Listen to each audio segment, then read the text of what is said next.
They say weddings are supposed to be the safest of days, but in a military base, surprises don't belong, and the moment I saw that white box, I knew it didn't belong either. The sunlight fell warm across Fort Havenfield, sharpening every detail. The string lights overhead, the soft sweep of a cello, the crisp uniforms gleaming in rows. I had spent my career removing anomalies from supply chains, training my eyes to catch what others overlooked. Precision was my armor discipline, my language. Yet that afternoon, wrapped in silk and vows, I felt something slide out of place. A detail wrong enough to cut through the curated dream. It was sitting there on the side table, quiet, square, wrapped in matte white. Not large, not small, just exact. On top, 3 printed words, for M. I knew I hadn't missed it before. I had walked past that table myself. It had been empty. I stepped toward it, hand lifting almost against my own rules. Then Daniel's hand locked around my wrist. His grip was firm, deliberate, and his words carried steel. Don't touch it. That's not a gift. His tone was low, calm, but final. He wasn't looking at the box. His eyes were fixed across the tent. Emily stood at the bar, her champagne glass tilting slightly, as though in a toast only I could see. Her smile curved, but it didn't reach her eyes. Something cold moved in my chest. She knew exactly what she was doing. 2 sailors in dress whites approached, silent, professional. One scanned the surface with a handheld detector. No sound, no alarm. Only a tense pause before they lifted the box with the kind of care reserved for threats. They carried it toward the administrative office beside the chapel, disappearing without a word. Around us, nothing changed.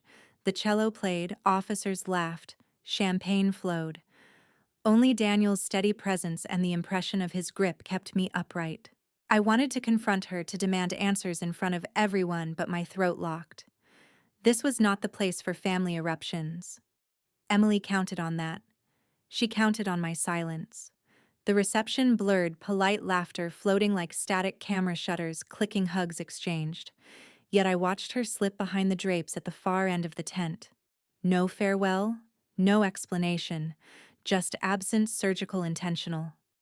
My pulse hammered as I stared at the empty space she left. My wedding day had been breached, not by accident, but by strategy. She didn't come here to witness my vows. She came here to break them. By midnight, my wedding gown was folded on the floor like a costume I'd already outgrown. I wasn't a bride anymore. I was back to being a soldier, tracing supply chains and signatures. Only this time, the breach was in my own bloodline. Base housing held its breath after the music died quiet from fatigue, not peace. The fridge hummed. The lamp carved a square of light. I tied my hair back and traded silk for pants and a plain shirt. The box was gone, yet its outline dented the room. I unlocked the desk, set 2 backup drives like ordnance. Labels up, cables coiled. The laptop woke. My hands moved by memory, passwords, directories, folders, by year and audit. This language made sense, timestamps, chains. If there was a seam, I'd find it. Emails first. Can I use your address for an application? Can you keep this lease file safe? Just need your W-2 for comparison. Nothing screamed, everything implied, each request small enough to hide in family. Brick by brick, a wall rose. My phone lay face down until I needed it to be brave. I typed what was in the box. The 3 dots pulsed like a second heartbeat. Her reply was quick, tidy, pretending kindness. Relax. I knew you'd understand. Love you. My stomach tightened. Understand what that? I would keep the mess out of sight. I opened the tax folder. W-2s. Prior returns. A scan of my military ID, redacted once, then sent again for clarity.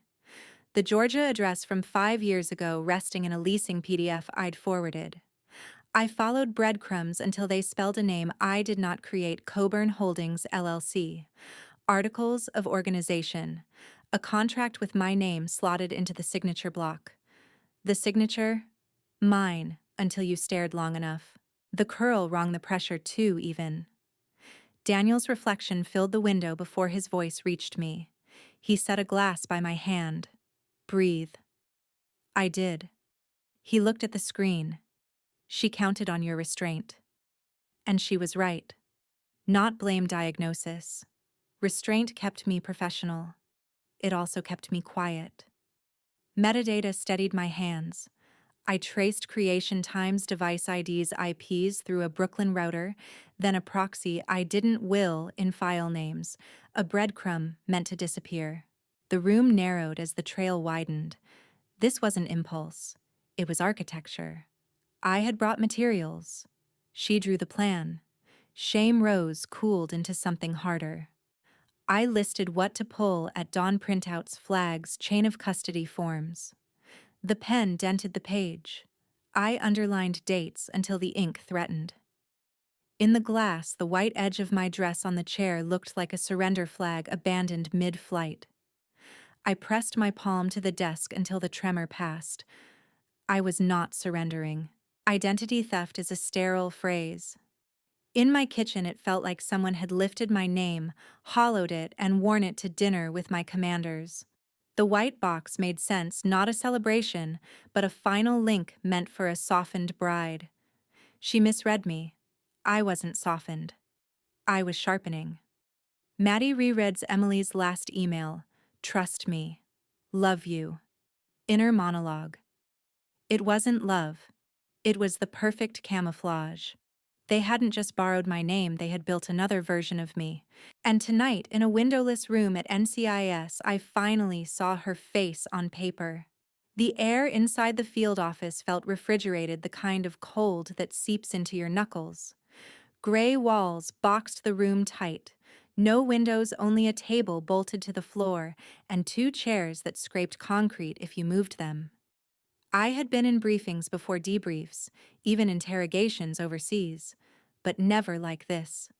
This wasn't a hostile foreign agent across the table. This was my sister's shadow, typed, printed, signed in my name. Special Agent Karen Marin sat across from me, sleeves rolled tight, pen steady. She had the kind of stillness that came from never second-guessing her own authority. She slid the evidence bag across the table. Inside, the USB stick gleamed under fluorescent light, ordinary as gum, dangerous as any weapon I'd ever handled. She spoke without flourish. We'll start with this. The technician entered briefly, laptop in hand, running hashes while I watched. MD5. SJ1. Each sequence checked each line, confirming authenticity. No tampering, no accident. My files were intact, and they had been used to build something else. The screen reflected in my eyes as though I were staring into a mirror that had already been cracked. The logs were next. Rows of entries, date stamps, IP addresses. Agent Marin tapped her pen against one row. Brooklyn laptop registered to Emily Rhodes. My chest tightened. The next line showed a proxy reroute, a server belonging to Will Harris. His name had floated through my life as a distant acquaintance, one of Emily's unstable choices. Here, it was coded into the infrastructure of her fraud. My sister hadn't stumbled into this, she'd partnered with it. Marin slid a manifest page across grainy CCTV stills stapled to the corner. There was Emily handwriting looping on a warehouse log, time-stamped 1 hour before my vows. Her blouse crisp, her posture casual, as if signing her own name wasn't enough. She had signed mine. My jaw locked. I kept my voice level when Marin asked me to read the page aloud because the words written in my sister's hand sounded like a parody of my life. When the questions slowed, they brought her in. Emily walked with poise into the same room, her navy suit, neat hair curled as if she were going to brunch. She sat across from me, and for a moment it felt like the kitchen table of our childhood, until she leaned in and lowered her voice. Sign one statement, Maddie. Call it a misunderstanding. Save the family. Her words were sugar on top of a blade. The silence stretched until I could hear my own pulse. For years I had protected her, carried her small lies so our parents wouldn't look too closely, smoothed her excuses when creditors called. This was different. This was criminal scaffolding built with my bones. I looked her in the eye and shook my head once. Her smile flickered. Agent Marin didn't break the moment. She slid a final document across. 3 invoices each bearing my signature or what looked like it.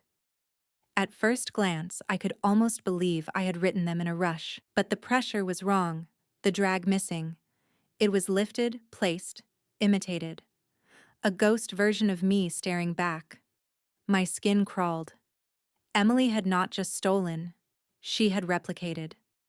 The ground shifted under my chair as though the entire base had tilted. I understood then what Marin had said earlier.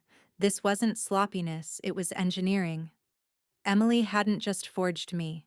She had tried to become me. She didn't just forge my name. She tried to replace me. Courtrooms aren't built for drama. Beige walls, tired carpet, a judge with a voice like sandpaper. And yet that morning I watched my sister's empire of lies collapse louder than any gavel.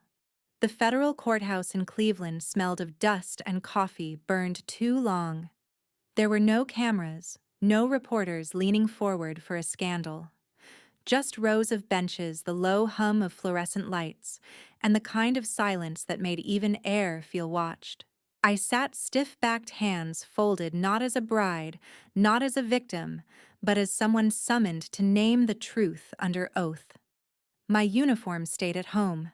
Today, I needed nothing but clarity. Emily entered like she believed the room would bend for her. A navy suit hugged her frame, hair perfect, chin high. Her eyes flickered, but her mouth never faltered.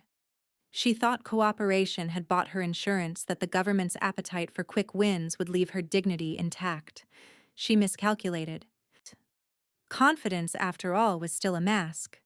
The prosecutor began, slow voice plain, as though he were stacking bricks for a wall no one could climb out of. He placed the warehouse log on the stand, a page signed in familiar loops. Time-stamped June 17, 2023, he said, 1 hour before Lieutenant Rhodes's wedding. My stomach twisted, but I didn't look away. The handwriting was hers. Everyone in the room could see it. The next exhibit, metadata pulled from the laptop. Rows of numbers, codes that never lied. Each invoice traced back to Emily's device. IP addresses leaping to Brooklyn, then rerouted through Will Harris's proxy server. Fraud by design, not chance. My sister's posture shifted. She folded her hands, tighter, eyes darting toward Will. She thought he'd hold. When they called him forward, shackles clinked like punctuation. He wore smugness like Cologne's shoulders rolling as if the world still owed him. The prosecutor didn't waste time. Mr. Harris, who authored the contracts under Lieutenant Rhodes's identity. For a beat, Will grinned at Emily, and she leaned almost imperceptibly in his direction. Then he spoke words sharp and final. She orchestrated it. I just followed orders. The room chilled. Emily's lips parted, then closed again. She had believed partial confession would make her the ally that Will would carry the weight. Instead, he dragged her under to keep his own head above water. I felt a strange stillness spread through me. Betrayal of blood met betrayal of accomplice. They deserved each other. When my name was called, I walked to the stand with a steadiness I hadn't owned weeks earlier. The oath tasted metallic on my tongue. My voice didn't waver. They didn't steal my silence, I told the court. They mistook it for permission. The words echoed longer than the judge's gavel, longer than the shuffle of papers. I hadn't raised my voice, but the truth didn't need volume. The judge leaned forward, eyes unreadable, tone flat. Emily Rhodes convicted of conspiracy and identity fraud. Each syllable scraped across the beige walls. Will Harris sentenced to 18 months in federal custody. A pause, deliberate. Restitution required. Papers rustled, gavels tapped, but my gaze stayed fixed on Emily. The crack came small, almost invisible, a twitch at her mouth, a tremor at her lashes. For the first time since my wedding day, the mask slipped. The sister who had smirked while planting a weapon at my reception couldn't hold the room anymore. No plea deal softened it, no charm rewrote it. Justice wasn't loud, but it was absolute. I gathered the signed documents papers heavy with closure. Outside, the glass doors reflected my image back at me sharp against the sunlight. For a second, it was as if two versions of me overlapped, the one she tried to erase, and the one still standing. They almost erased me with my own name. They say justice comes too late to matter. But the day I burned that card with my initial on it, I finally understood late justice is still justice. The weeks after the verdict fell into a strange rhythm. Courtrooms' transcripts glares across tables those had ended. What remained was the silence after. In October, the air turned cooler, the sunlight softer against the blinds in our kitchen. The house smelled of lemon cleaner and something faintly charred from the last dinner Daniel tried to save on the stove. For the first time in months, the quiet felt like it belonged to us. The letter arrived in cream stationery heavy enough to feel deliberate. My mother's handwriting sloped across the page, a style I had once imitated as a child when I wanted to forge her signature for late homework. I unfolded it at the table where the box once hovered in my memory. Her words were simple, but they cut in two directions. We thought love meant protecting your sister. We should have protected you. It was apology and confession braided together. We saw the patterns and looked away. We believed loyalty meant silence. We should have believed you. No flourish, no signature, just mom. I read it twice, then folded it back into its envelope. The sting lingered, but there was relief hidden inside it too. Someone else had finally admitted the truth I carried alone. Later, reorganizing the cabinet near the oven, my fingers brushed something wedged behind a loose panel. A card, cream-colored, its surface, smooth edges sharp. The same looping script that had haunted me months before. For M.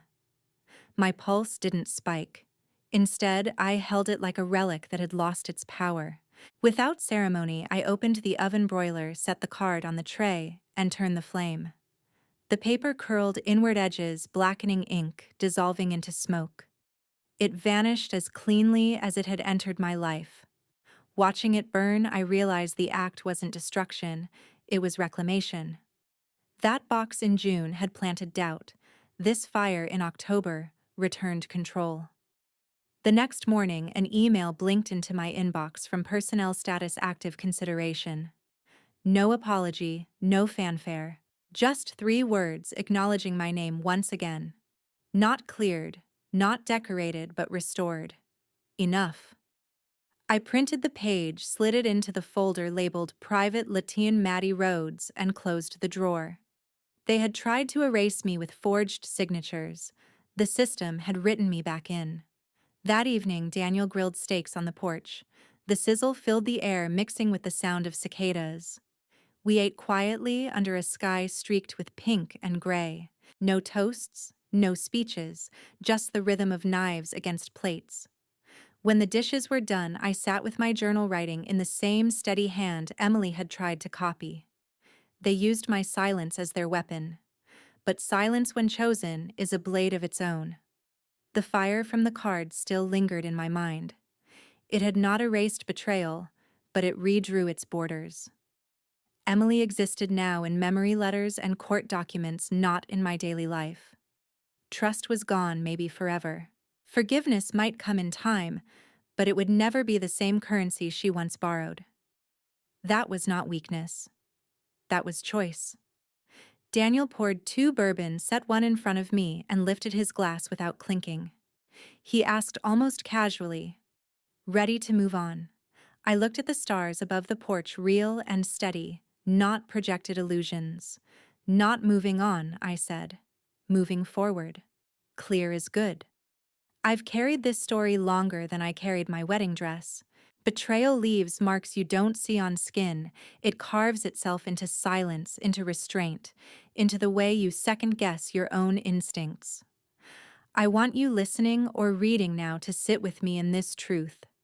Justice can be late, but it can still be real. Tell me what you see when you look at my choices. Was I too restrained, or was my silence the sharpest blade I had?